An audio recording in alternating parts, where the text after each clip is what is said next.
Today we're going to harvest all tomatoes. Heidi's going to make a big batch of chutney, so she wants all green ones, all red ones, everything we've got. There's some frost coming, so I'm going to get them all in today. The small dog don't seem to be interested. He will be in a bit. Let's go and have a look. Got my headphones, big basket. Let's go and see.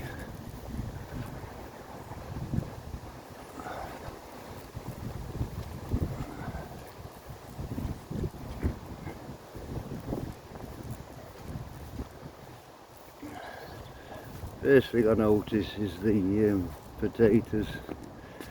Oh dear. Blight. They need to come out today. I saw on one video where somebody covered where potatoes that had blight over with mulch. That's not the way I'd do it. They need getting rid of onto the burn pile, burnt, and that soil is no good now. Oh well, never mind.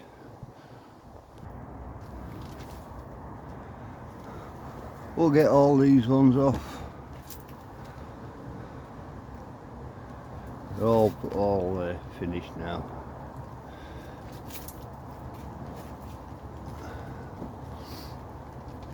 Get all compost out and see what I'm going to put in here for over the winter. Maybe it's small dog will join us. He seems to have taken himself for a walk.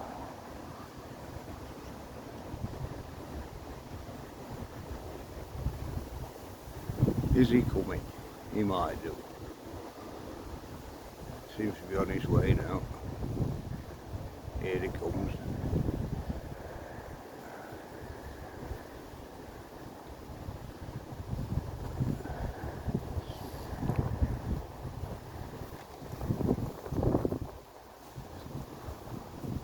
And he's arrived. Good morning, Oz. Good lad. Are you going to get some tomatoes?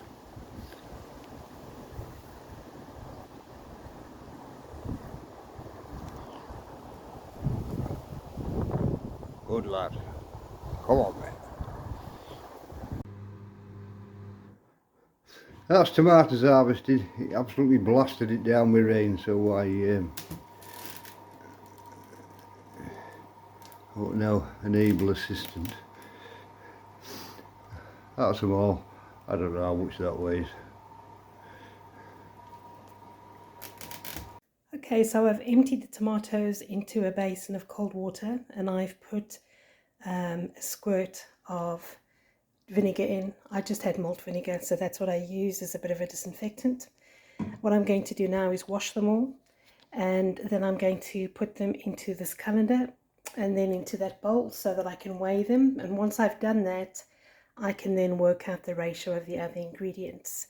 Any tomatoes that are slightly off or discolored or have slug damage on them, I will inspect them to see if there's any pieces that I can use, and I'll cut the nice pieces off and use them.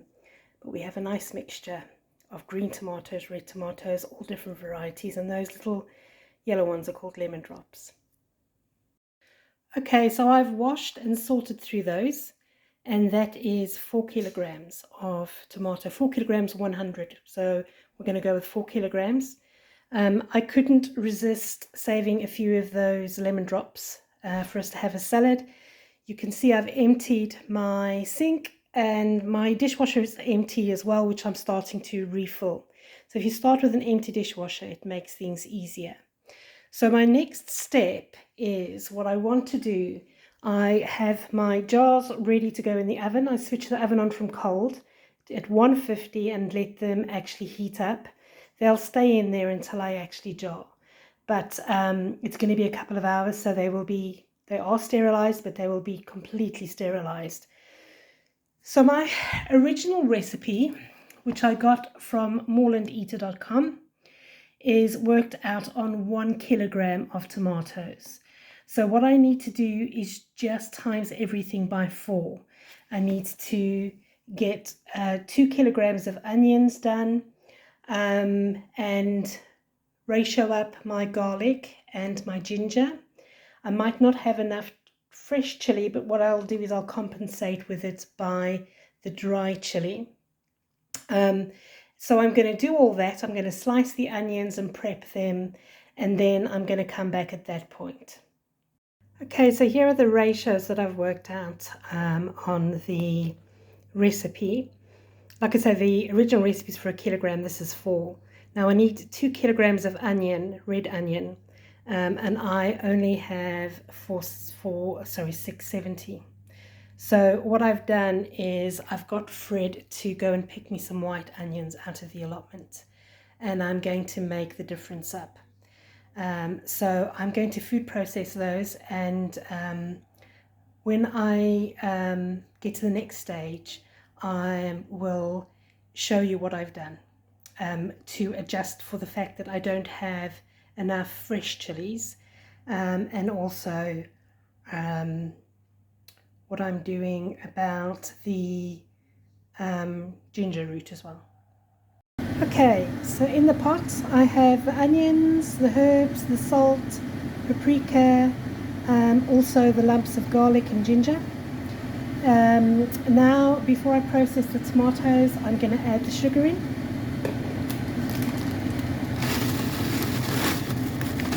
And along with the sugar, I'll stir it through in a minute, I'm going to add the red wine vinegar. Like I say, I haven't messed with these ratios at all.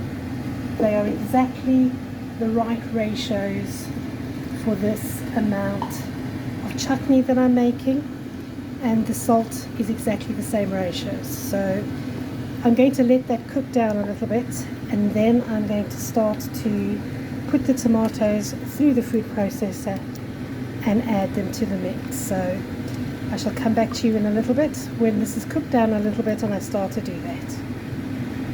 I'm going to start to puree the tomatoes. I've already done one load and added it. Like I say, I've done this both ways. I've actually cooked first and then pureed. What I do is I just add all the tomatoes into here and actually pulse them on the puree cycle. And then when they are finely chopped, I then add them to the pot. So don't pack it too full so that it actually does the job. Choose puree.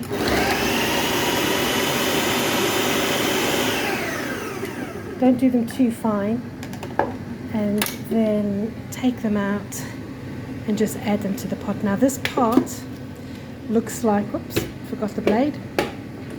This pot is going to look like a huge amount, but you'll see there's a lot of liquid coming out of those tomatoes.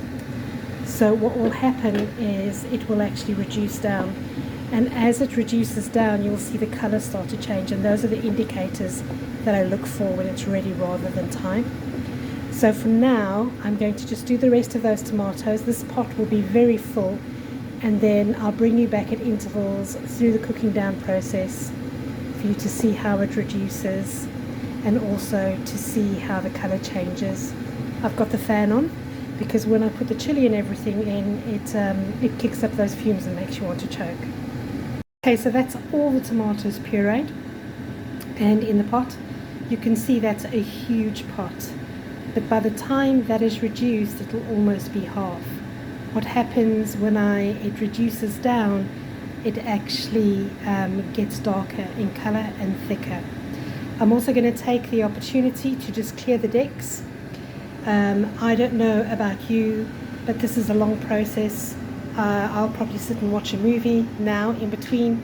I've put the dishwasher on once, but I've got some more bits and pieces. Fred needs to go and empty the composter in the break between watching his rugby. That's where he and Oz are. And I like to be in the kitchen and be able to stir it occasionally. That hasn't even started to simmer yet because the pot is so large. I think that by the time this process is finished, it's going to take up to 4 hours. So that is now 5:30 now. That'll be after 8. The last thing that I'll be wanting to do at 8 or 9 o'clock at night, after I've jarred these babies, is start to do a cleanup. So I like to do that as I go along. I'll put a second load into the dishwasher. I will put away the food processor. And in the meantime, I've got the jars in the oven. And I've laid out the utensils. I probably won't need those for a little while. My funnel, different implements to hold the hot jars and lids with. And then the lids I have in a pot over here. When I am about an hour away from jarring, I'll put them on to start to boil, so that when they go on, they're hot and they're sterilised. So we are an hour in. You can see that the mixture has now come to a gentle rolling boil. It's starting to reduce, but because this was full right to the edge, but it's still not reduced nearly enough. So, you know, the reason why I do like to sit here is that I can intermittently just stir it. But you can see there's, sorry about that, you can see there's a lot of liquid in there, and it needs to reduce down by, I'd imagine, at least half. Colour's starting to change, but as you get closer and the liquid reduces down towards the end, it goes a really dark colour. In the meantime, I have prepared us some dinner. There's Oz's. There's going to be a fish burger. I've done my second load of dishwashing. I need a third. Fred still hasn't emptied the composter. And I have set my second load of sprouts to seed, to soak, to sprout. And you can probably just see under the burger, there's the sprouts I did last week. I'm not going to tell Fred about those, and we'll see what he thinks. So we've had dinner, and we are now 2.5 hours in, and it is still bubbling. As it starts to get thicker, you need, I just turn the heat down a little bit. But the reason I know that this still needs to reduce, it's gone down by 2 inches. Can you see there's still quite a lot of water when it's boiling at the top? Once I mix it, you won't be able to see that water. But once it actually settles, then that's how you can tell that it's not reduced enough. Not only by the volume of when it started, but actually the fact that when you look at those bubbles, it's actually water. It's quite watery. So it needs to just keep going. What I have done in the meantime is turn the lids on for that water to start warming up. But I'm not sure how much longer it's going to be. It's just a lot of wait and see. And as you can see, that is still got a huge amount of water in it. Okay, so it's been about 3.5 hours. As you can see, it has reduced quite a lot. When it's boiling, there's hardly any water coming up to the surface. There is a little bit. So I'll just do it slowly and stir it. Been stirring for about the last half hour. Also, the other thing that's telling me that it's almost there is, you see with that, when I put the spoon through it like that, it's creating a wave with the actual ingredients, whereas before there was a lot of water that was coming up. So yeah, it's nearly there. At this point, a person could be really tempted to just rush it, but it is worth just standing here probably for about another 20 minutes or half an hour, and just slowly, I've turned the heat right down to 2, just let it reduce that last little bit. So just to give you perspective on how much water there was in and how much it's reduced already, this is my quilting ruler, and I've been using it to measure.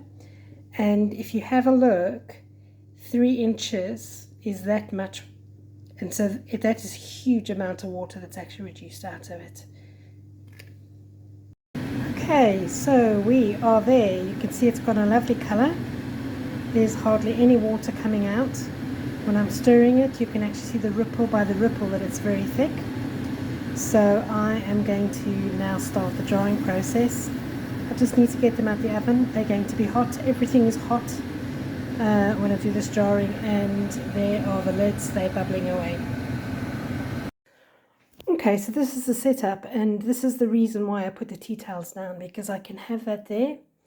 I have not used these before. They are new, but I'm going to use them to grab the jars because the jars are hot. I haven't got room for the funnel to fit if it's actually on the sheet. That funnel fits inside nicely. Just be really careful because everything is hot. That jar is extremely hot. I'm going to do the small ones first because they are going to be gifted.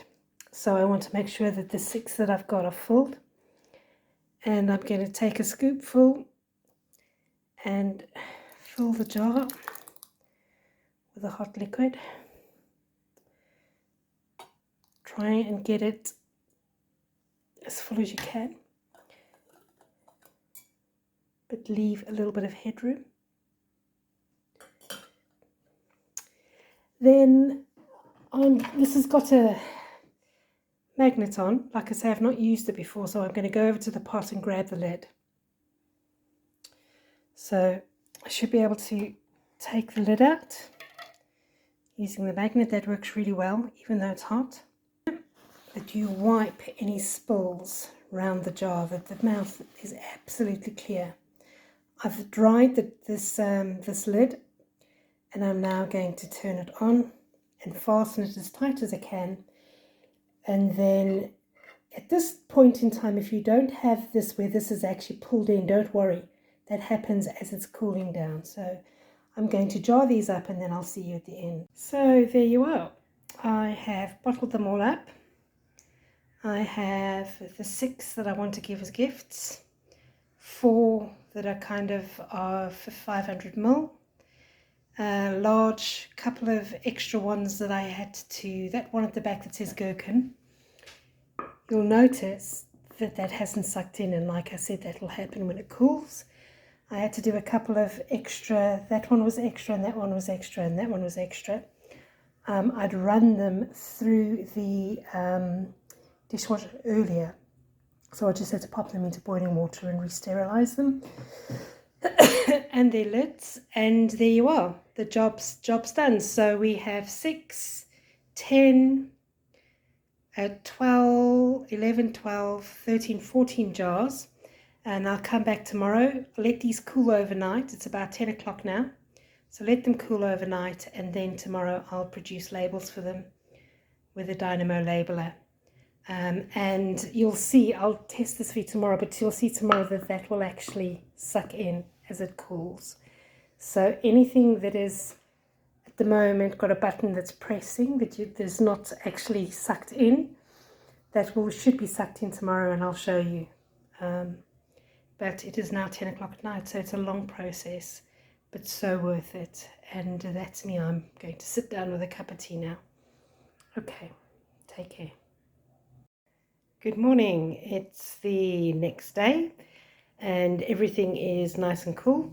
So what I've just done while I've been sitting with a cup of coffee is printed off the labels, which I'm now going to adhere to the jar, and I will come back to you when I've done that.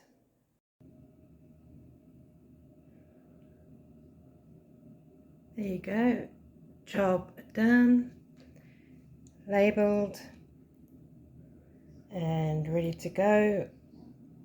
Just did it in different sizes. Those 2 jars that I said the lids would pop and be flat, here they are, completely flat, vacuum sealed overnight, safe and healthy. This chutney is actually better if you can leave it for 2 months. So the longer you leave it, the nicer it is, and you can store it for up to a year. I've actually not been able to keep it for longer than that because we've eaten it, but I'm sure that it would last up to 2. Hope you found this useful. And there you go, tomato and chili chutney, 2023 October.